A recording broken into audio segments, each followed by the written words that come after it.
Monsieur,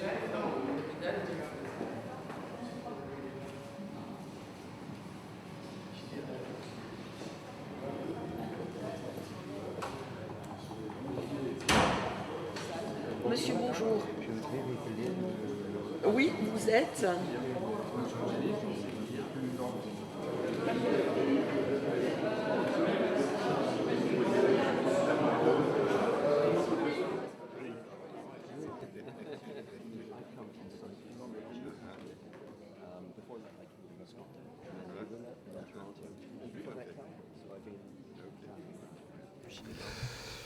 Je vais maintenant donner la parole au professeur Philippe Jory, qui va nous parler des résultats de l'étude Bacloville. Donc, cher Philippe, tu as la parole pour le temps que tu souhaites.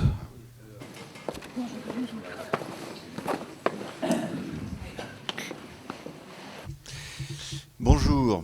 Donc, voilà, donc j'ai le plaisir de vous présenter cette étude un peu particulière, puisque c'est une étude, disons, qui était longue, qui était difficile, qui a eu beaucoup d'obstacles par rapport à justement l'establishment, comme on dit, pour la mettre en place, à partir du moment où elle est quand même très particulière par rapport aux études classiques. Je vais vous la présenter.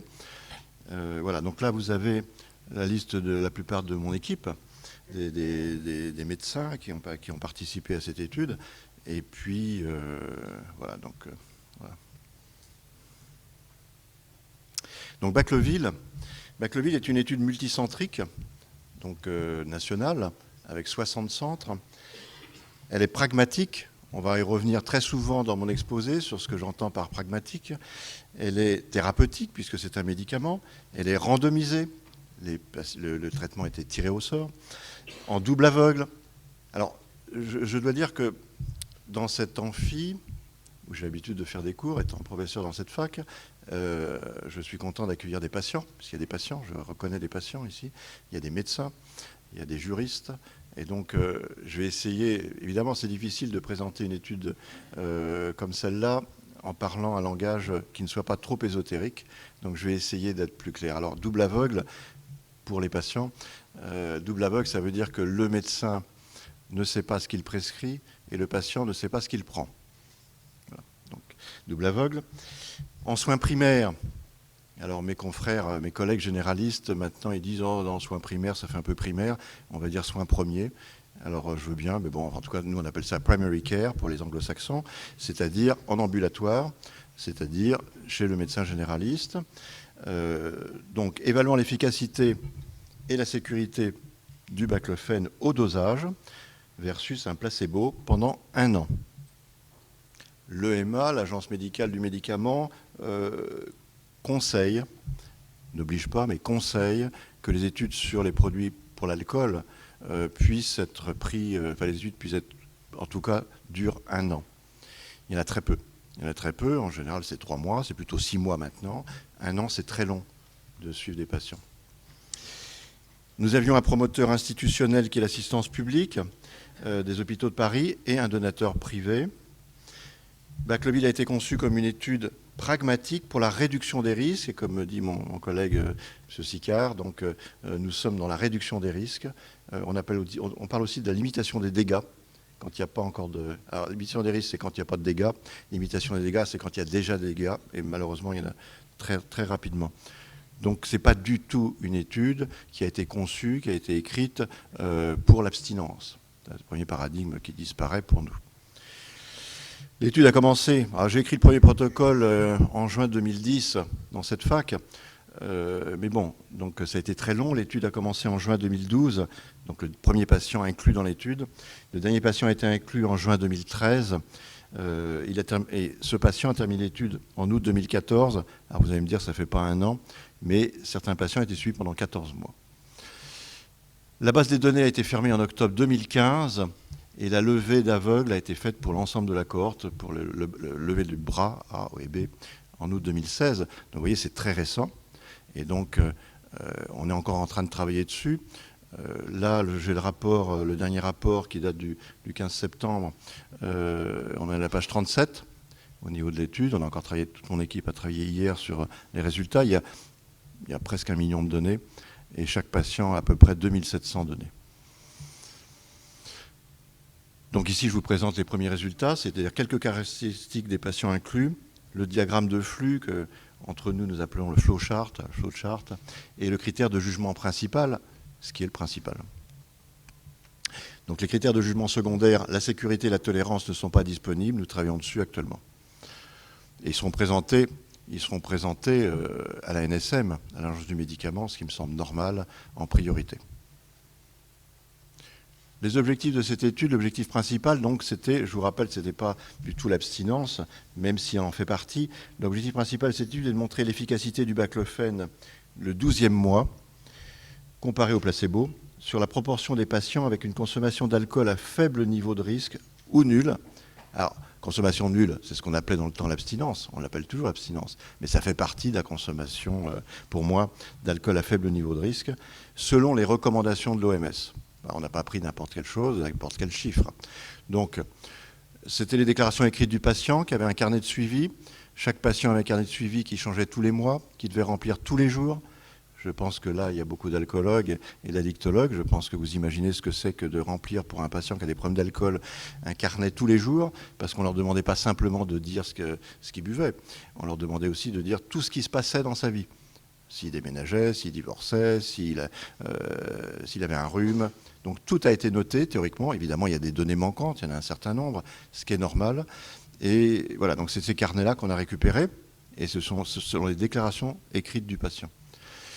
Le faible niveau de risque étant une consommation, alors qu'est-ce qu'on entend par faible niveau de risque?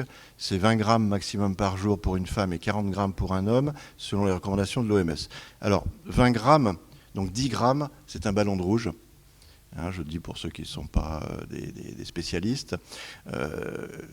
Une bière, un demi de bière à 4 degrés ou 4 degrés et demi, c'est 10 grammes. Voilà, il y a des normes comme ça de grammes. Et quand vous allez au bistrot et que vous demandez un Ricard, par exemple, j'excuse pour la publicité, un pastis, eh bien, on va vous servir 10 grammes d'alcool. Vous savez, il y a des becs verseurs et il y a 10 grammes d'alcool. Voilà, c'est l'unité internationale pour caractériser la consommation. Donc 20 grammes. Alors 40 grammes, ça peut surprendre parce qu'en France, on dit 30. Mais au niveau international, on dit 40 et l'OMS dit 40. Donc pour l'étude que j'ai coordonnée, on a dit 40. Les objectifs secondaires, ils sont nombreux, très nombreux. Description d'évolution des patients du point de vue de la consommation totale d'alcool, de la consommation moyenne mensuelle, du nombre de jours d'abstinence, on l'a quand même mis, du nombre de heavy drinking days, les jours où on boit beaucoup, beaucoup, beaucoup, c'est pas obligatoirement ce que les anglo-saxons appellent le binge drinking qui est volontairement, on va boire beaucoup. Le vrai binge drinking des Anglais, c'est volontairement, on se met mal, volontairement, on va boire beaucoup, beaucoup, beaucoup, beaucoup, jusqu'à ce qu'on tombe. Donc ça, c'est pas ça. Les heavy drinking days, chez nos patients, c'est on commence et on ne peut pas s'arrêter. Et on va jusqu'à tomber éventuellement. Donc, c'est aussi la caractérisation des patients ayant des problèmes d'alcool pour lesquels cette molécule est efficace. Donc, par l'utilisation, nous avons utilisé beaucoup d'échelles dans l'étude. Donc, le patient, il avait un carnet, non seulement il avait son carnet de suivi, mais au début et plusieurs fois dans l'étude, il avait à remplir un autre carnet où il y avait 21 pages sur ces données sociodémographiques et donc toutes ces échelles qu'il avait à remplir. Donc, l'HAD, qui est l'une des plus connues au niveau de la... Qui évalue l'anxiété et la dépression. Alors on a mis la partie anxiété là par rapport à... Parce qu'on pense que la molécule baclofène est une molécule qui gère en partie l'anxiété, qui calme l'anxiété. Par celle du craving, l'Obsessive Compulsive Drinking Scale, donc c'est aussi une échelle qui est validée. C'est une échelle qui donc est remplie par le patient, donc en fait déclaratif. Et puis, il y avait aussi, je ne l'ai pas mis, mais il y avait une échelle du style de l'échelle de la douleur, de 0 à 10. On demandait aux patients quand vous avez envie de boire, est-ce que c'est possible de... Voilà, quelle est votre pulsion, votre compulsion entre 0, aucune envie, et 10, c'est insoluble, c'est impossible de résister. Vous êtes même en robe de chambre ou en pyjama, vous descendez acheter du vin ou de l'alcool, ou vous buvez de l'eau de Cologne ou ce que vous avez.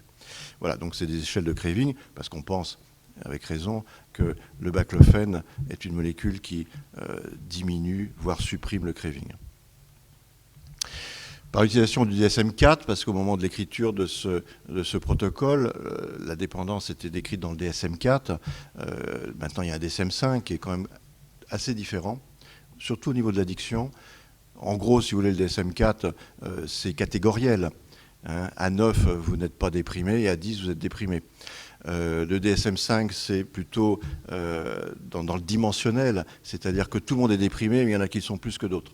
Et c'est plus la vraie vie, et ça me correspond mieux, cette partie-là. Bon, il n'est pas toujours excellent comme ça, le DSM-5, ils ont introduit des choses un peu bizarres, mais en tout cas, dans cette partie dimensionnelle, c'est plus proche de notre pratique. Donc là, on a dû utiliser le DSM-4. Alors, si je reviens quand même sur la dépendance, parce qu'une autre caractérisation de cette étude, c'est qu'on s'est rendu compte quand même qu'un certain nombre de patients, selon les critères du DSM-4, ne sont pas dépendants. Alors, on parle de 2 millions de Français dépendants et de 5 à 6 millions de Français qui ont des problèmes avec l'alcool. Et quid donc des patients entre les 2 millions et les 5 millions, c'est quoi ces patients-là? Donc, pour le DSM-4, c'est des patients qui n'étaient pas dépendants. Le DSM-5, c'est un peu différent. Donc le DSM-4, c'était vraiment des patients qui, voilà, le matin, ils n'ont pas besoin de boire, qui boivent une fois de temps en temps, qui boivent le week-end, qui la journée ne boivent pas. C'est une autre catégorie de patients qu'on voit, nous, beaucoup dans nos cabinets de médecine générale, qui nous disent « je ne suis pas alcoolique parce que voilà, je ne bois pas le matin, je ne suis pas tremblant le matin, il n'y a pas de dépendance physique ». Donc, par contre, c'est des patients, quand ils commencent à boire, ça déraille, ils ne peuvent pas gérer. C'est une autre façon de voir les choses. Donc dans l'étude Bacloville, il y a des patients qui ne sont pas dépendants selon le DSM-4. Donc on va vérifier évidemment sur les variables biologiques, hein, c'est important de voir si, parce que si quelqu'un ne boit plus ou dit ne peut plus boire et il a toujours des CDT ou des gamma-GT au top, on peut quand même se poser des questions. Donc les variables biologiques sont des bons contrôles par rapport à l'efficacité du traitement. La consommation donc aussi d'alcool évaluée par l'investigateur durant le 12e mois. Alors je salue ici les investigateurs qui sont dans cette salle. Il y a quelques investigateurs, dont un d'ailleurs qui est rentré de vacances spécialement pour être là. Ça le fait rire. Bon, donc durant le 12e mois, donc, ils savent de quoi je parle, c'est-à-dire qu'ils ont leur ordinateur, c'était sur un cahier électronique, et quand ils avaient le patient en face d'eux, donc ils devaient dire aussi, eux, ce qu'ils en pensaient, par rapport à ce que disait le patient. Donc ce n'est pas uniquement le carnet. Hein. Vous en êtes tout avec l'alcool. Quelle est votre consommation? On va essayer de caractériser les patients qui ont des problèmes d'alcool pour lesquels cette molécule est efficace. Et puis, éventuellement, une détermination de la posologie optimale du baclofen. Ça, je ne suis pas sûr qu'on puisse montrer quelque chose. Mais bon, en tout cas, c'est difficile. Alors, je peux aussi dire que peut-être que vous verrez dans mes diapos, je ne parle jamais d'alcooliques. Je parle de patients qui ont des problèmes d'alcool. Et là, je me différencie de mes collègues qui travaillent. Je travaille avec Alcooliques Anonymes, par exemple, qui, pour eux, voilà, je m'appelle Philippe Jory, je suis alcoolique. C'est une identité. Donc, pour moi, en tant que médecin, ça n'est pas une identité. Donc, mais c'est pareil pour le diabète. Je ne suis pas diabétique, j'ai du diabète. Alors, on peut en faire une identité. Après, je l'accepte. Mais disons que c'est pour ça que je n'ai pas mis alcoolique. Patients ayant des problèmes avec l'alcool. Parce que ça peut, on sait bien, quand on est addictologue, on sait bien que ça peut être avec n'importe quel produit. Bon, ils ont trouvé ce produit-là. Et puis, on voit bien les vases communicants. Nos patients qui ont des problèmes d'héroïne, on les voit bien, ils arrêtent l'héroïne, ils arrêtent les opiacés, ils ont un traitement de substitution éventuellement, dit de substitution, mais ils prennent de l'alcool et après ils ont des problèmes avec l'alcool. Donc ils n'ont pas réglé le problème d'addiction. Et puis les objectifs importants, c'était la sécurité et la tolérance, et là-dessus, c'est à ce niveau-là qu'on nous attend à la NSM d'ailleurs, et ils sont dans leur rôle de pharmacovigilance, même si on peut toujours discuter de la façon dont on le fait. Donc évidemment, les effets indésirables, nous avons pris la classification internationale MEDRA, qui est reconnue dans le monde entier, et donc qui permet de caractériser tous les effets indésirables qui sont classifiés en fonction d'un tableau connu des spécialistes. La tolérance biologique, parce qu'on a eu pendant le cours de l'étude d'ailleurs, on a eu un article qui disait attention, les triglycérides montent. On a des patients qui ont des poussées de triglycérides importantes. Est-ce que c'est le baclofen? Donc du coup, on a fait un amendement au protocole et on a rajouté dans la prise de sang les triglycérides. Donc il y a des alertes comme ça. Donc est-ce qu'il y a une tolérance biologique? Le baclofen est éliminé par le rein. Donc évidemment, on a surveillé la créatinine. Donc je peux déjà dire qu'il n'y a pas de modification de la créatinine. J'ai vu les résultats hier. On travaille dessus hier. L'échelle HAD est partie dépression. Alors pourquoi on l'a mis dans la tolérance et la sécurité? Parce qu'on a eu un rappel à l'ordre pendant l'étude par la NSM sur attention, a priori, il y a des dépressions. Alors c'est le problème de la dépression. Donc on est allé discuter avec la NSM sur la dépression. Alors on a montré des articles, on a montré des études montrant qu'il y a des gens déprimés qui se soignent avec l'alcool. Il y a des gens qui prennent de l'alcool et qui deviennent déprimés à cause de l'alcool. Il y a des gens qui arrêtent l'alcool et qui sont encore plus déprimés, même s'ils n'étaient pas avant, parce qu'ils voient ce qui se passait pendant qu'ils buvaient. Voilà, donc, et après, peut-être qu'il y a des gens qui sont déprimés à cause du baclofène. On va essayer de montrer s'il y a une différence entre le placebo et le baclofène sur la dépression, avec l'échelle HAD. Voilà, c'est compliqué la dépression. C'est pareil pour le suicide. C'est compliqué. Parce que voilà, il y a des patients qui font des tentatives de suicide sans baclofène, il y en a qui le font avec baclofène, il y en a qui le font sans rien du tout. Donc c'est très compliqué de montrer l'imputabilité. C'est difficile, c'est pour ça qu'on nous demande des études en double aveugle. Les critères d'inclusion de cette étude, et c'est là qu'on va voir ce que c'est qu'une étude pragmatique. Donc, tout patient majeur de 18 à 65 ans consultant de son plein gré pour un problème d'alcool. Donc là, il y a des problèmes légaux, c'est-à-dire qu'on ne peut pas faire une étude en dessous de 18 ans, c'est une étude à part. 65 ans, je l'ai mis arbitrairement, on aurait pu ne pas le mettre, mais bon, on s'est dit qu'on va limiter à 65 ans, et je pense qu'on aurait pu ne pas le mettre. Plein gré, c'est important, donc on n'a pas pris les injonctions thérapeutiques, parce qu'ils ne viennent pas de plein gré, et on en voit quand même un certain nombre. Et donc, mais on a découvert après qu'il y en avait un ou deux qui étaient sous injonction thérapeutique qu'on a dû exclure de l'étude parce que ce n'était pas dans un critère d'inclusion. Mais voilà, c'est ça que ça veut dire, et pas non plus amené par sa femme, son mari, son père, son fils. C'est la motivation, quoi, motivation intrinsèque et extrinsèque que connaissent mes collègues. Avec consommation d'alcool à haut risque, donc il y a des classifications de l'OMS durant les 3 derniers mois selon les recommandations de l'OMS. Alors qu'est-ce que c'est que les consommations à haut risque? C'est chez la femme plus de 40 grammes par jour, 4 ballons de rouge. Donc vous voyez, c'est pas énorme, mais c'est considéré à haut risque d'un point de vue médical. Ou 280 grammes par semaine, cette fois 4,28, ou plus de 40 grammes en une fois, plus de 4 verres en une fois. Ce que finalement, mes internes, on en discutait, ils me disaient moi ça m'arrive de temps en temps de boire plus de 4 verres, surtout en médecine ou dans les écoles de commerce. Alors bon, voilà, mais on ne va pas les inclure pour ça. Ceux-là. Chez l'homme, plus de 60 grammes par jour ou de 420, 6x7,42 par semaine, ou plus de 60 grammes en une fois. Voilà, ce qui est un peu plus. Alors, j'ai cherché en fait ces critériés sur rien du tout, cette différence entre l'homme et la femme.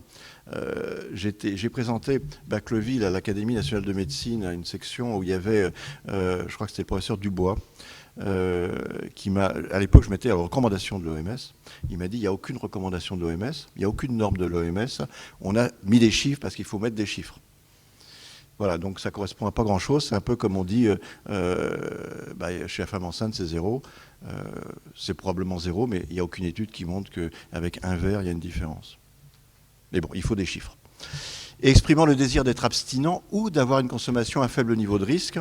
Et là, je rejoins le professeur Sicard. Le nouveau paradigme de la réduction des risques, on a vu arriver dans nos cabinets de médecine générale, et c'est pour ça que c'est finalement les médecins généralistes qui ont pris ça en charge en majorité, avec les copains psychiatres, mais on a vu arriver dans nos cabinets des patients qui savaient qu'on allait leur demander l'abstinence pure et dure toute leur vie. Et qui disaient, mais moi ça ne m'intéresse pas, ça, je veux dire que c'est inimaginable pour moi, et donc, voilà, et donc ils restaient dans le bois, comme on dit, et on les a vus sortir du bois, on a vu sortir des patients qui nous disaient, il paraît que vous n'allez pas me demander d'arrêter de boire toute ma vie. Et donc ça a changé quelque chose. Et des nouveaux patients sont arrivés. Ça a été chiffré d'ailleurs. Ça a été chiffré, je ne sais plus, l'augmentation des soins pour les patients qui ont des problèmes d'alcool a beaucoup augmenté avec ce nouveau paradigme. Donc volontaire pour participer à l'essai, ayant donné son consentement écrit après information appropriée. Donc c'est passé évidemment devant le comité de protection des personnes, évidemment devant toutes les commissions, c'est pour ça que c'est très très long. Mais finalement, c'est pas évident dans nos cabinets de médecine de proposer à un patient qui est en souffrance, parce que je le répète, ce sont des patients qui sont en souffrance, de leur dire est-ce que vous acceptez éventuellement d'avoir du lactose, d'avoir un placebo. Voilà, donc c'est pour faire avancer la science. Eh ben, je crois que finalement, à la grande surprise de mes collègues hospitaliers et spécialistes des études, ils ont dit mais on n'arrivera jamais à recruter, on n'arrivera jamais, c'est pas possible. Eh ben, écoutez, en un an, alors qu'il y a beaucoup d'études qui ne se font pas parce qu'ils n'arrivent pas à recruter, en un an, on a recruté nos 320 patients. Et je trouve que là, c'est le premier succès de nos médecins, de nos investigateurs, qui ont su convaincre à nos patients, dont certains sont ici, que c'est le seul moyen qu'on ait pour finalement faire avancer la science. Merci aux patients et aux médecins. Donc, un patient non sevré, donc le patient, il pouvait continuer de boire, il pouvait arriver comme ça, alors que les 3 autres études, vous verrez, se font sur des patients abstinents, à la base, au départ, ou sevrés depuis moins d'un mois. Pourquoi ? Évidemment, quelqu'un ça fait 5 ans qu'il ne boit plus, il vient nous voir, on ne va pas lui proposer de faire l'étude du baclofène, parce que voilà, il arrive tout seul, il n'y a pas besoin de... Voilà, il faut quand même qu'il y ait... Donc c'est pour ça qu'on a mis moins d'un mois. N'ayant pas pris de traitement, là, c'est pour ne pas fausser le résultat, depuis moins de 15 jours, des 3 molécules qui à l'époque étaient en vente avec une AMM, donc l'acamprosate et l'analtrexone pour le maintien de l'abstinence, et puis le disulfiram pour les spirales. Donc j'ai fait des recherches à ce moment-là par rapport aux molécules alcool, et à ma grande surprise, j'ai trouvé d'autres molécules qui ont de l'AMM dans d'autres pays. L'Alcover, par exemple, en Italie ou en Autriche, le GHB donc, avait une AMM dans d'autres pays. Le Picamilon, le Phénibut avait des AMM dans l'Union soviétique. Donc, pour vous dire que c'est très très vieux, dans les années 70, pour l'alcool et l'anxiété, qui sont des baclofène-like, Picamilon et Phénibut. Donc, on a dû rajouter dans le protocole qu'il ne fallait pas que ces patients prennent ça. Et à ma surprise, il y en a qui connaissaient, parce que Internet, ça fonctionne bien. Et j'ai une patiente qui prenait du Phénibut, qu'elle faisait venir de, je ne sais plus si c'est de Bulgarie, enfin des pays de l'Est.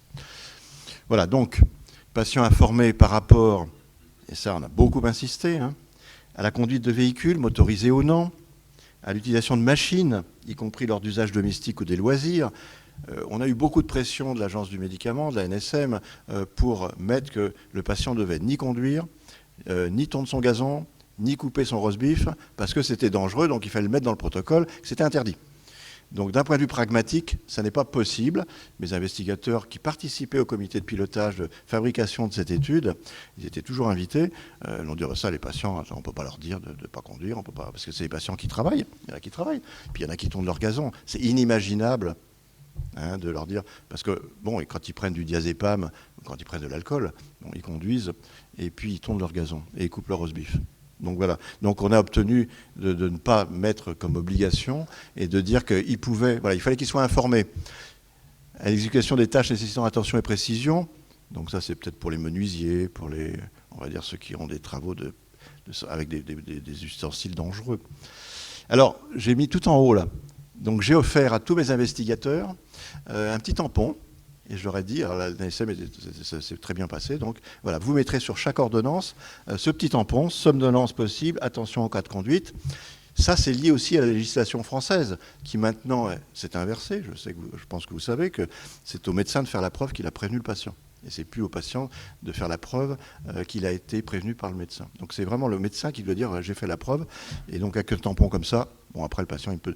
Oui, alors dans les critères de non-inclusion, on verra les patients qui ne savent pas lire. Donc voilà, et moi personnellement, c'est un tampon que j'ai depuis très longtemps, que j'utilise pour tous les psychotropes. Parce que tous les psychotropes, évidemment, entraînent une somnolence, peuvent entraîner une somnolence. Et d'ailleurs, vous voyez bien, sur les boîtes de médicaments, il y en a un certain nombre, j'étais même surpris de voir que certains médicaments, je me disais, mais pourquoi ils ont mis ce petit truc de voiture là ? Bon. Mais bon, s'ils l'ont mis, c'est qu'il y a eu certainement des retours de somnolence. Les critères de non-inclusion, oui, on ne dit plus exclusion, parce qu'on n'exclut pas nos patients, donc de non-inclusion. Patient prenant du baclofène ou ayant déjà pris du baclofène, bon, ça me semble logique. Patiente enceinte, c'est sûr que c'est sur d'autres études, ça. Pouvant être enceinte en l'absence de contraception efficace, donc ça c'est le rôle du médecin de vérifier. Alors là, on arrive sur des études pragmatiques, c'est-à-dire patient ayant une pathologie psychiatrique sévère, psychose, schizophrénie, troubles bipolaires et autres, qui pourraient compromettre l'observance, et c'est l'investigateur qui décide. C'est-à-dire qu'ils ne sont pas exclus. Vu le nombre de patients qui ont un problème de bipolarité, DSM-5, c'est pas mal pour ça, parce qu'on est tous bipolaires, mais il y en a qui le sont plus que d'autres. Ça permet d'un peu de relativiser cette pathologie qui est un peu stigmatisante quand même. Donc, ces patients-là, eh bien, si l'investigateur les connaît bien, s'ils sont bien suivis, nos amis psychiatres, ils connaissent bien, ils en ont plein. Et il y en a plein qui ont des problèmes d'alcool. Est-ce que pour autant, il faut leur dire qu'on ne peut rien leur donner, qu'on ne peut pas les aider avec une molécule? On peut les aider avec la psychothérapie, on peut les aider avec une prise en charge psychosociale, mais s'il y a une molécule qui peut marcher, pourquoi on ne peut pas leur donner? Donc, un certain nombre de patients qui ont des problèmes de bipolarité ont été inclus dans l'étude. Pareil pour les psychotiques et les schizophrènes. À partir du moment, c'est des patients qui en général sont très compliants. Pas tous, hein. On sait que c'est 50% la compliance, mais bon, en tout cas il y a 50%. Mais quand on les connaît bien, on connaît ceux qui sont compliants et ceux qui ont une bonne observance, et donc je pense qu'il y en a un certain nombre qui ont été inclus dans l'étude. C'est impossible, vous imaginez que c'est impossible à imaginer dans une étude classique, donc les 3 autres études, c'était tout à fait exclu. Idem pour les pathologies organiques pouvant compromettre le suivi. Les pathologies organiques sévères, comme on les met dans toutes les études, dans tous les protocoles, ça veut dire quoi? Insuffisance rénale sévère, insuffisance cardiaque sévère, insuffisance hépatique sévère. Bon, donc nous on a caractérisé dans notre protocole, on a dit voilà, qu'est-ce que c'est qu'une insuffisance rénale sévère? C'est une créatinine inférieure à 30, clearance de la créatinine. Qu'est-ce que c'est qu'une insuffisance cardiaque? C'est selon les critères américains de NI, je sais pas, HH, enfin bon, il y a des critères. Ce que c'est qu'une insuffisance au niveau de la fraction d'éjection du ventricule. Qu'est-ce que c'est qu'une insuffisance hépatique sévère? Selon les critères des hépatologues. Et en fait, c'est aussi l'investigateur qui décide.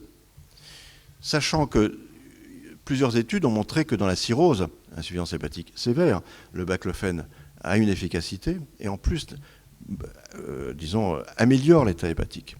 Le baclofène est très peu éliminé par le foie, il est surtout éliminé par le rein, 90%, et donc c'est plutôt au niveau du rein qu'il faut surveiller. C'est pour ça que je vous dis que la créatinine n'a pas bougé et c'est plutôt satisfaisant.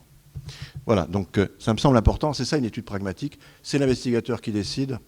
Les troubles cognitifs, c'est le problème de l'observance. Hein. C'est le problème cognitif. Il est évident qu'à partir du moment où les gens vont oublier, c'est l'investigateur qui va se dire non, ça c'est pas possible, il ne va pas y avoir de suivi.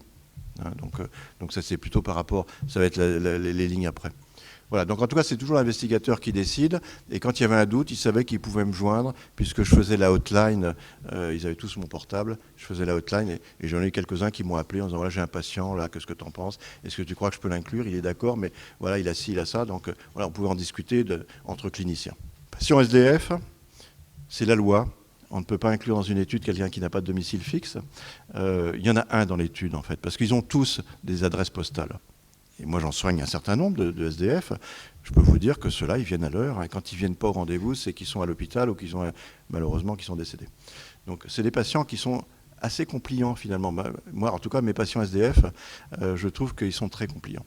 Et voilà, il y en a un dans l'étude. Il ne faut pas le dire parce qu'on n'a pas le droit. Patient, mais il a une adresse.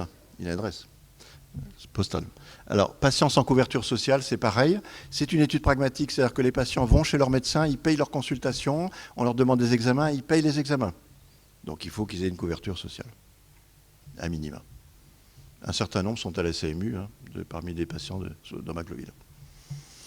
Patient incapable de remplir correctement le carnet de suivi pendant 1 an. Là, nous avons les troubles cognitifs. Hein, je pense que ça répond à votre question. C'est évident que quelqu'un qui a des troubles cognitifs importants, et malheureusement l'alcool en donne, on ne va pas l'inclure dans l'étude Bacloville. Alors, c'est pas pour ça qu'on ne pourra pas lui donner éventuellement du baclofène si c'est le mari qui en donne ou la femme qui en donne, qui donne les médicaments. Je ne sais pas. C'est toujours possible, et c'est pareil pour tous les autres médicaments dans ces cas-là. Le schéma thérapeutique de l'étude Bacloville. Le produit a été donné pour un maximum de 52 semaines consécutives. En fait, les patients qui finalement étaient sous baclofène ont eu 54 semaines. Alors, pourquoi je dis ça? Donc, les investigateurs qui sont là, ils savent comment ça s'est passé. Quand le patient arrive pour la dernière visite du 12e mois, il y a 2 dernières questions sur le CRF, sur le cahier électronique.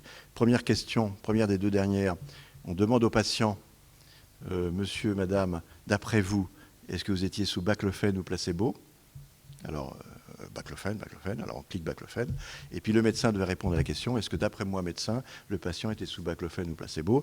Baclofène. Et là, je vois un investigateur qui a eu ce cas-là, où on clique, on introduit baclofène, et à ce moment-là, il y a la levée d'aveugle pour ce patient et ce médecin, uniquement. Et là, on voit placebo. Donc c'est arrivé, on pourra peut-être nous le raconter si on a le temps, où le patient, il avait fait pipi au lit, le patient il a vu des cochons roses, il a vu je sais pas quoi, des lapins roses. C'était évident qu'il était sous baclofène pour le médecin et le patient. Et en fait, il était sous placebo. On m'a même demandé de contrôler parce qu'il y avait un grand doute. C'est ce qu'on appelle l'effet nocebo du placebo. Voilà, donc les patients qui étaient sous baclofène à la levée d'aveugle entre le médecin et le patient, ils étaient encore suivis pendant l'étude pendant 2 semaines, le temps de décider ce qu'on faisait avec ce patient. C'est-à-dire qu'on ne les laissait pas tomber. Il y avait plusieurs possibilités. Il est sous baclofène, il va bien. Est-ce que le médecin investigateur accepte de continuer à le suivre parce qu'il n'y avait pas d'RTU? C'était hors AMM, et il y a des médecins investigateurs que j'accepte, qui ne voulaient pas continuer à les suivre. Donc, on leur donnait un autre médecin qui acceptait, hors AMM, de les suivre. Donc, c'était ces 2 semaines qui permettaient de gérer ce problème-là. Si le médecin continuait à les suivre, si c'était leur médecin, il n'y avait pas de problème. Voilà, c'était important. Donc, on a obtenu que c'était à 54 semaines de traitement.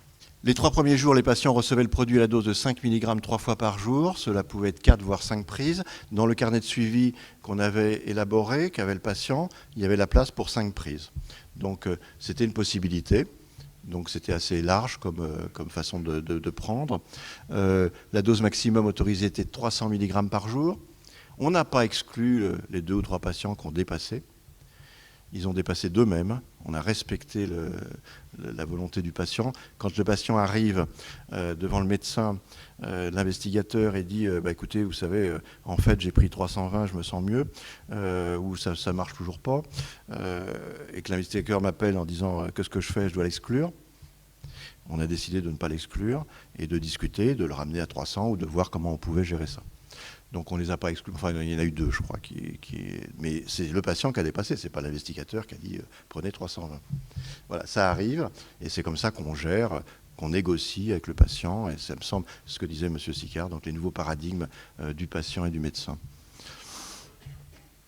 L'augmentation des doses était libre, même s'il y avait un schéma proposé. Il y avait obligatoirement un schéma proposé. J'ai fait moi-même le tour de France des investigateurs pour leur montrer comment ça fonctionnait l'étude, pour présenter l'étude et pour leur présenter un peu le baclofène pour ceux qui ne connaissaient pas et leur présenter le schéma qu'on proposait. Donc c'est un schéma qu'on propose et après qu'on adapte. Donc c'était possible dans l'étude, ce n'était pas rigide, on pouvait modifier le schéma. Quand il y avait un doute, on pouvait m'appeler, on pouvait appeler. Il y avait par centre, il y avait des coordonnateurs locaux qui géraient plusieurs médecins et qui pouvaient gérer ça. Donc, il n'était pas nécessaire d'arrêter de boire, je crois qu'il faut le répéter, ce n'était pas l'objectif, surtout si le patient disait, voilà, moi je veux pouvoir gérer, boire comme tout le monde, comme on dit. Ce qui est toujours trop, de toute façon, comme tout le monde. En cas d'intolérance, il était possible de diminuer, éventuellement de réaugmenter plus lentement, de faire des paliers, c'est-à-dire la vraie vie. C'est ça une étude pragmatique. On pouvait tout à fait échapper du schéma et le patient pouvait gérer avec le médecin ses posologies et sa façon de prendre le baclofène, enfin le produit, parce qu'il ne savait pas s'il avait le placebo ou le baclofène. Le diagramme de flux, ce qu'on appelle plutôt dans les études le flowchart. Donc je vais vous montrer ce que c'est qu'un diagramme de flux. Les médecins connaissent, mais bon. Donc, à l'inclusion, on a eu 327 patients éligibles. On a eu finalement 7 exclus pour des raisons que je vous ai dites par rapport au... parce que il y en avait aussi un qui avait 66 ans. Donc l'investigateur n'avait pas repéré qu'il venait d'avoir 66 ans. Voilà, on a dû l'exclure. Donc il n'a pas été randomisé celui-là. Mais il y en a d'autres qui ont été randomisés, c'était trop tard. Donc finalement, on a eu 320 randomisés. Donc c'était ce qu'on cherchait, c'était l'objectif, c'était d'avoir 320 patients. On a eu dans la répartition, donc qui s'est fait de façon aléatoire, 162 sous baclofène et 158 sous placebo. Donc c'était bien réparti. Donc ça c'était la partie logistique qui répartissait. Alors comment ça se passait ? Au début, quand j'ai présenté l'étude à l'assistance publique et que j'ai dit voilà comment on va répartir le placebo, comment on va répartir le produit baclofène, enfin en tout cas tous étaient dans la même boîte, c'était une boîte blanche avec des numéros. Alors la GEPS, qui est la partie assistance publique qui gère la distribution et la logistique des produits pour les études et du placebo, m'a dit on va mettre les produits à l'hôpital local et puis le médecin ou le patient va aller chercher son produit. Alors je dis, ça c'est exclu, ça n'est pas possible, ou le patient ne le fera pas, puis le médecin il n'aura pas le temps d'aller à l'hôpital chercher le produit. Donc il faut que les boîtes soient chez le médecin.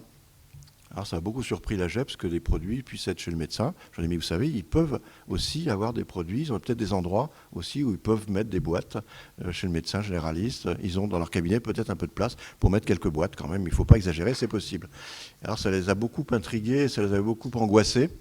Donc là, je peux le dire maintenant que ça s'est très très bien passé. Bon, il y a eu des problèmes, bien sûr, mais pareil qu'à l'hôpital, mais ça s'est très bien passé. Les médecins ont su gérer les boîtes dans les cabinets, ils ont su regarder les numéros, ils ont su donner le bon numéro au patient, parce que quand le patient était randomisé, il y avait un numéro qui s'affichait, aléatoire, et donc ce numéro correspondait à une boîte qu'avait le médecin déjà d'avance dans son cabinet. Dans les inclusions, finalement, je le mettrai après, mais je ne mettrai pas ça.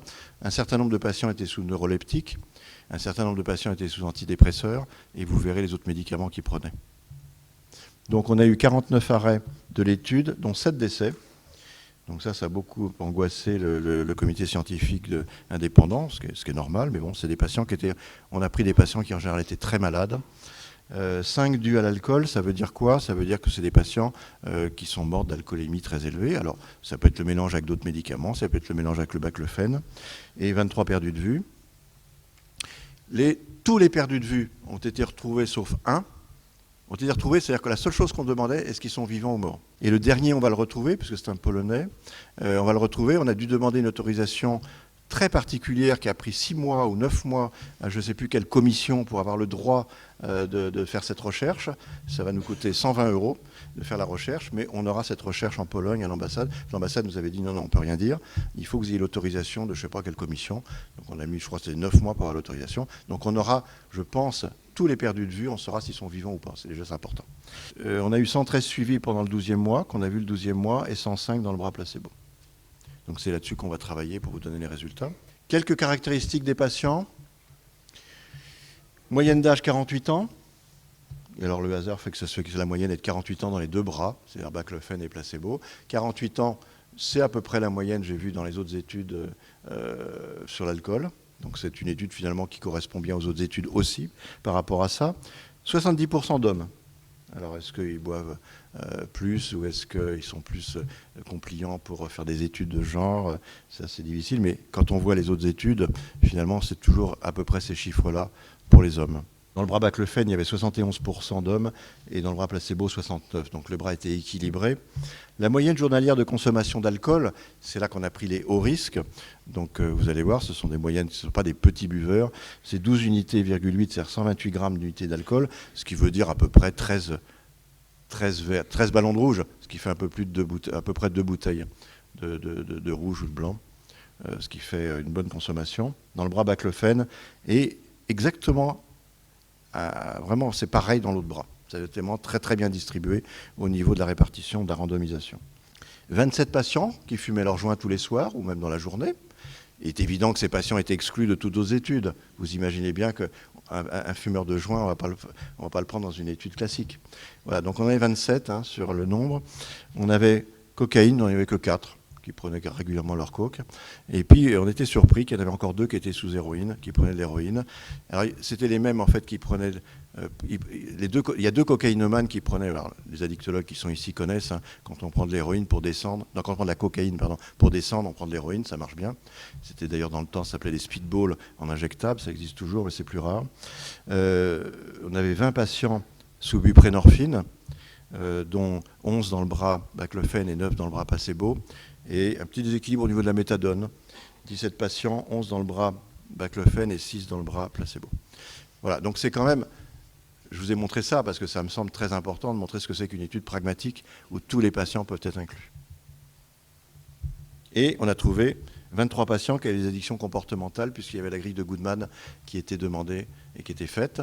La majorité, c'est la boulimie, c'est quand même les comportements alimentaires. Et c'est intéressant parce que ça peut être aussi une cible du baclofène. Donc mais il n'y en a pas assez pour qu'on puisse faire une étude là-dessus. Mais quand même, il y avait aussi sexe, jeu, c'est surtout boulimie. Trouble du comportement alimentaire. Mais addiction comportementale actuelle, pas il y a 20 ans. pendant le traitement. C'est ça qui est important. Donc les trajectoires des patients, ça me semble aussi important de vous montrer ces chiffres-là parce que ça montre que ce sont des patients finalement qui sont aussi dans les autres études, ce sont des patients qu'on a tous les jours parce que des problèmes d'alcool dans la famille, 62% ont des problèmes d'alcool dans la famille, donc c'est quand même lourd.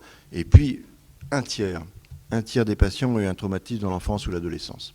Et là, c'est évident que le baclofène va peut-être leur permettre de ne pas boire, mais ça ne va pas gérer le problème du traumatisme. Le baclofène n'est pas un antitraumatisme. Voilà, il faut quand même le dire. Hein. Comme je dis que ce n'est pas un médicament miracle, parce que le miracle, il faut le laisser à la religion, et là, on est en médecine. Donc, traumatisme dans l'enfance, ça justifie tout à fait la prise en charge globale des patients que tout le monde sait faire, normalement, quand on est un médecin bien formé.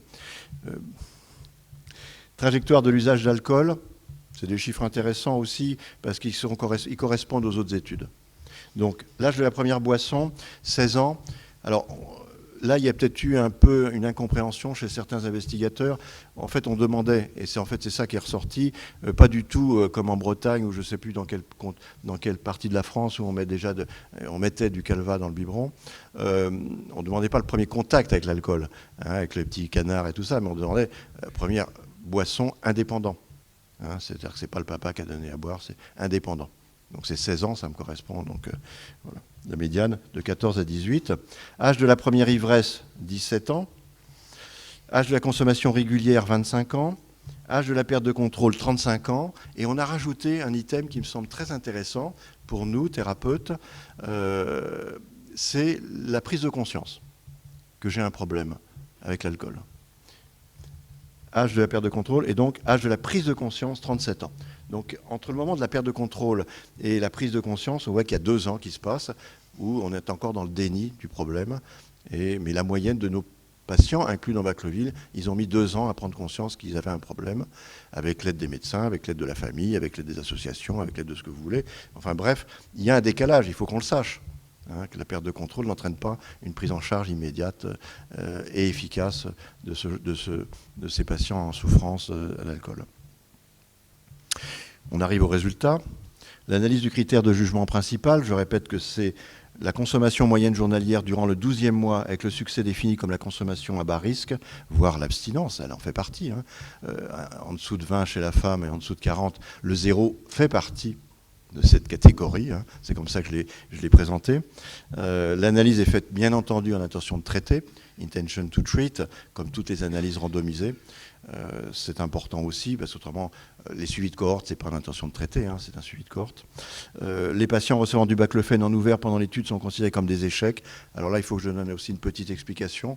Il était prévu dans cette étude qu'un patient qui arrive à 300 mg de produit, qui continue à boire toujours pareil, qui éventuellement n'a pas d'effets secondaires ou a des effets secondaires minimes, s'il demande d'arrêter parce qu'il pense qu'il est sous placebo, on ne peut pas l'exiger d'un patient, si c'est au 3e mois d'étude, de continuer à 9 mois avec un produit en allant très mal.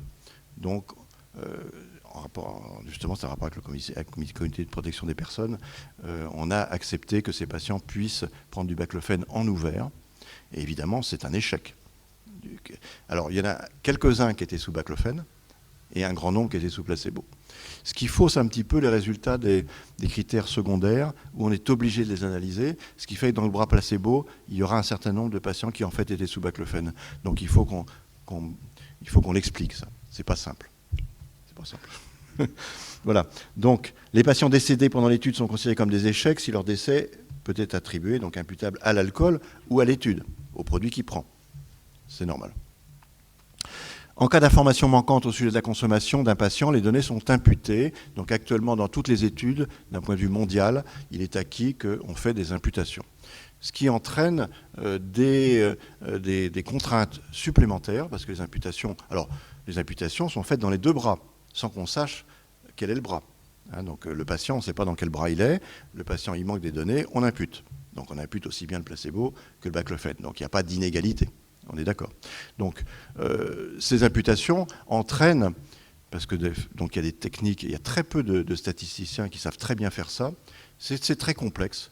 il y a des règles, il y a des chiffres, il y a des règles de 3, pas de 3. Enfin, j'ai vu les formules qui me semblent incompréhensibles. Pour imputer, il faut des grosses machines, hein, puisque à la limite, même je vois l'équipe qui a travaillé là-dessus, donc l'équipe du professeur Raveau de cette faculté, de cette université, la moitié des ordinateurs n'ont pas pu le faire. Il faut des ordinateurs très puissants pour pouvoir faire ces imputations. Sur 700 000, 800 000, 900 000 données, vous pouvez imaginer qu'il y a des ordinateurs qui sont incapables de faire ça.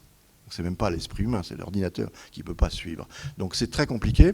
Ça entraîne qu'il faut qu'on le fasse de façon très différente plusieurs fois pour dire qu'il n'y a pas, que ce n'est pas aberrant. C'est ce qu'on appelle des études de sensibilité. Donc c'est obligatoire de faire des études de sensibilité qui sont complémentaires et qui doivent aller dans le même sens. Si les études de sensibilité qui sont faites d'une autre façon, avec un autre plan d'analyse statistique, montrent des choses différentes, là c'est qu'on s'est planté et ce n'est pas exploitable.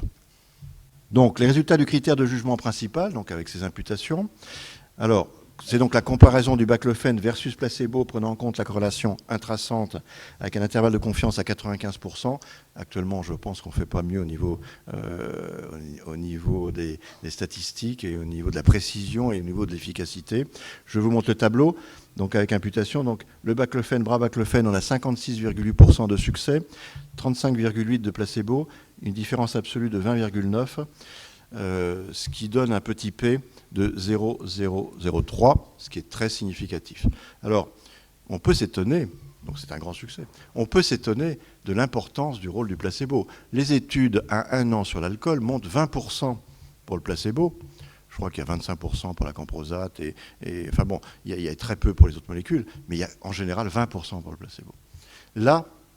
Là, il faut qu'on réfléchisse. Pourquoi 35,8% pour le placebo? Il y a des pistes. Alors, on ne peut pas dire c'est à cause de ça. Il y a évidemment l'effet baclofen. Ça, on ne peut pas le nier. On a vu quand même un certain nombre de patients sous placebo qui étaient persuadés de prendre du baclofen parce que c'était le baclofen, médiatique et tout ça. Donc c'est quand même important. Et puis, je pense qu'il y a aussi il y a une prise en charge du patient chez le médecin généraliste qui connaît son patient. Voilà, il y a une prise en charge psychosociale, comme je dis quand je fais les cours là-dessus, biomédico-psychosociale, culturelle, spirituelle, juridique, éthique, qui est une prise en charge globale. Ça fait partie des compétences des soins primaires. Voilà, je vous donne des... Alors après, on peut en discuter. Mais disons que moi, je suis assez satisfait des 35% sous placebo, c'est-à-dire que les investigateurs, en tout cas, ils ont bien travaillé. On a fait 3 analyses de sensibilité qui confirment cette conclusion. Il y en a même une 4e, puisque le laboratoire Etipharm... Alors, cette étude a été vendue, l'assistance publique l'a vendue à l'industrie pharmaceutique, laboratoire Etipharm, pour une demande d'AMM, à la demande, entre autres, de l'Agence du médicament, qui avait besoin des 2 études pour étudier, justement, par rapport à l'AMM. Donc, laboratoire Etipharm a eu la base de données, sans lever d'aveugle. Ils ont travaillé dessus avec leur plan d'analyse statistique qui n'est pas le nôtre. Ils ne connaissaient pas le nôtre et nous, on ne connaît pas le leur. Mais c'était complètement indépendant. D'ailleurs, ils ont fait travailler des gens indépendants de l'industrie pharmaceutique. Ils payent. Hein. Il y a des spécialistes de ça. Et ils ont les mêmes résultats, donc ça tombe bien. J'aimerais remercier tous les patients. Il y en a quelques-uns ici. Tous les médecins généralistes et les autres investigateurs. Il y a eu quelques psychiatres, quelques XAPA. Très peu, mais bon, 95% de généralistes, 5% autres de Bacleville. J'aimerais remercier la SFTG, Société française de thérapeutique du généraliste, pour la logistique du budget qui n'était pas le budget de la sécurité sociale, qui n'était pas le budget de l'État. Donc le PHRC, protocole, donc, on a eu 700 000 € de budget par l'État, et j'ai eu 700 000 € par un donateur, et ce budget 700 000 € a été géré par la Société française de thérapeutique du généraliste. Donc je les remercie pour la gestion et la rigueur de ce qu'ils ont fait par rapport à tout ce qui a été géré, parce que 700 000 €, il faut le gérer, puis après il faut pouvoir rendre des comptes aussi de ce qu'on a fait. Sans oublier évidemment Aube, qui est un réseau que tout le monde connaît, qui est le premier réseau donc, avec des patients, avec des médecins. Alors pourquoi je cite en premier Aube? Parce que c'est Aube qui m'a mis en rapport avec JPM, qui est le donateur privé, qui est anonyme, qui m'a demandé combien j'avais besoin pour finir l'étude. Donc voilà, je remercie Aube. Alors évidemment, après, il y a le RESAB, c'est important, on va en parler, mais le RESAB, c'est un réseau de médecins pour former des médecins. Le baclofen est une molécule difficile à prescrire, comme l'insuline, comme la L-Dopa. C'est à la carte, c'est à discuter avec le patient. Et donc c'est de l'art. Moi j'aime bien l'art dans la médecine. Donc c'est pas du tout des protocoles comme ça, 1 gramme matin, midi et soir, 7 jours. Ça existe aussi, hein, pour l'antibiotique c'est comme ça. Là c'est vraiment de l'art et je pense qu'il faut qu'on forme les médecins. Il faut qu'ils viennent se former. Donc Rézab en a déjà formé un certain nombre dans toute la France et il faut continuer avec l'OGDPC, donc officiellement, l'association Baclofen, l'association Olivier à Mézène. Bien sûr, je donne aussi un grand merci à Mézène, à Olivier, sans qui nous ne serions pas là aujourd'hui. Voilà, et je vous remercie pour votre écoute.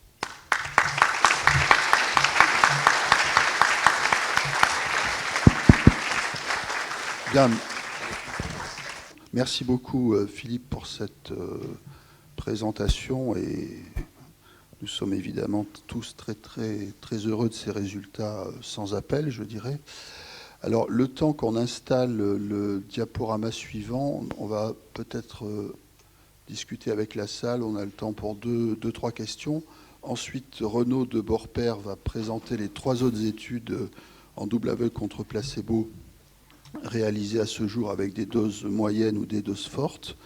Et après, il y aura une discussion plus générale sur l'ensemble des études. Alors, je vois Pascal Gage qui lève le doigt. Il faut parler bien dans le micro pour que l'enregistrement de la session soit de bonne qualité. Merci Philippe pour cette présentation. Les résultats aussi, évidemment, qui nous enchantent considérablement après toutes ces années de doutes, en tout cas de doutes émis par certains. Et j'ai 2 questions. D'abord, une première question. Moi, j'ai, malgré ton explication, absolument rien compris à l'idée d'imputation. Je ne sais pas ce que ça veut dire imputer, et j'ai écouté tes explications, mais alors, tu n'es pas obligé de l'expliquer si c'est trop compliqué, mais je ne sais pas ce que ça veut dire imputer un résultat quand il y a une donnée manquante. Et puis, peut-être tu peux répondre à cette question, puis je voudrais faire une autre... Oui, il y a des logiciels qui peuvent prévoir, avec très peu de risque d'erreur, ce qui serait passé si on avait mis la donnée. Ah d'accord. C'est-à-dire qu'en fait, on remplit les cases vides. Alors évidemment, s'il n'y a aucune donnée, on ne peut pas imputer. Il faut qu'il y ait un certain nombre de données pour qu'on puisse remplir une case. C'est-à-dire qu'il y a des règles, donc on peut projeter éventuellement ce que ça aurait donné. Par exemple, quelqu'un qui... on repère le profil du patient, enfin, c'est les ordinateurs qui font ça. Il y a des logiciels qui calculent ça et qui permettent de faire une projection de ce que ça aurait donné s'ils avaient rempli leur carnet. Et donc c'est vraiment quelque chose de très très pointu. Mais ça, on impute aussi bien, je te dis, dans le bras placebo que dans le bras Baclofen. Oui, après, c'est pour ça qu'il faut qu'il y ait des études de sensibilité avec d'autres façons de faire pour voir si ça correspond, si ça corrobore. D'accord. Merci. Si, voilà, ça marche. Et ma deuxième remarque, c'est une remarque méthodologique. Tu as dit dans ta présentation que le médecin et le patient levaient l'aveugle à la fin de l'étude. Donc le dernier jour la dernière visite, on pouvait lever l'aveugle et savoir si le patient avait reçu placebo ou baclofen. Et puis j'ai cru comprendre que entre guillemets le retard dans les résultats était lié à des requêtes fort nombreuses, en plusieurs milliers, qui t'ont obligé à retarder le moulinage des résultats. Ma question c'est dans les données manquantes, quand on questionnait les médecins après coup, je trouve un peu curieux qu'ils aient pu renvoyer des requêtes avec des réponses en connaissant l'aveugle. Et je trouve que de mon point de vue, ça me semble un biais un peu curieux, dans la mesure où on pouvait demander après coup à un investigateur d'apporter une réponse sur une donnée manquante alors que l'aveugle avait été levé entre-temps. Oui, on peut tout à fait dire ça, tu as raison. Les données manquantes, c'était surtout les chiffres de biologie. Donc ça, c'était dans les dossiers des médecins. En plus, c'était contrôlé par les ARC. C'est surtout les ARC qui ont fait le boulot, les attachés de recherche clinique qui ont fait les boulots dans les dossiers des médecins. Donc ce n'est pas uniquement le médecin, c'est toujours contrôlé par les ARC. Donc c'est quand même quelque chose il y a un contrôle. Il y a un contrôle. Voilà, donc on peut toujours imaginer qu'il y a quelques données, en effet, qui puissent être... objectivement non objective, c'est ça que tu veux dire. On peut imaginer, mais vu les requêtes qu'on demandait, disons qu'on ne parlait pas d'efficacité, c'était vraiment des données sur l'âge, des données sur le sexe. Enfin, les sexes, il en manquait un. Bon, donc on voulait savoir si c'était, parce qu'on ne savait pas s'il fallait répondre mâle ou femelle, homme ou femme. Mais c'est des données surtout administratives qui manquaient, et pas sur l'efficacité, jamais. Et alors sur les effets secondaires, on revenait dans les dossiers, mais on avait les dossiers. C'est-à-dire qu'on ne change pas les dossiers. Mais c'est comme le juridique, si tu veux. Voilà, après, quand il y a eu un accident, on reprend le dossier du médecin. On voit le dossier du médecin. Et on lui demande ce qu'il en pense. Donc c'est vrai qu'il y a problème de subjectivité. Mais c'était toujours contrôlé par les attachés de recherche clinique. Et ce n'était pas sur l'efficacité. Jamais. Voilà. Je voulais, Philippe, te poser une question sur le consentement. Alors, il est possible que ma mémoire soit défaillante, mais mon souvenir, c'est que dans un premier temps, il fallait effectivement expliquer au patient qu'il aurait le médicament ou le placebo et que ça durerait 1 an. Et la plupart des patients à qui j'ai expliqué ça, 1 an, enfin, il y en a beaucoup qui m'ont dit « je vais réfléchir », mais qui finalement ont dit non sur 1 an. Et si je me souviens bien, comme il y avait cette vraie difficulté à obtenir des consentements pour une durée aussi longue, je crois qu'il y a eu une modification qui a fait que lorsque... Alors, je suis peut-être un peu incertain, mais au bout de 3 mois, le patient avait le sentiment, en gros, qu'il ne se passait rien, que ses consommations d'alcool ne bougeaient pas, etc. Alors on pouvait, précisément, je ne sais plus très bien ce qu'on pouvait faire, mais il y a quelque chose qu'il a fallu modifier. Et d'ailleurs, c'est après cette modification que j'ai commencé à recevoir des acceptations, parce qu'avant, je n'y arrivais pas. Oui, mais je l'ai dit que c'était en effet, il était possible de sortir d'avoir du baclofène en ouvert, en sachant que c'était un échec. En sachant que c'était un échec.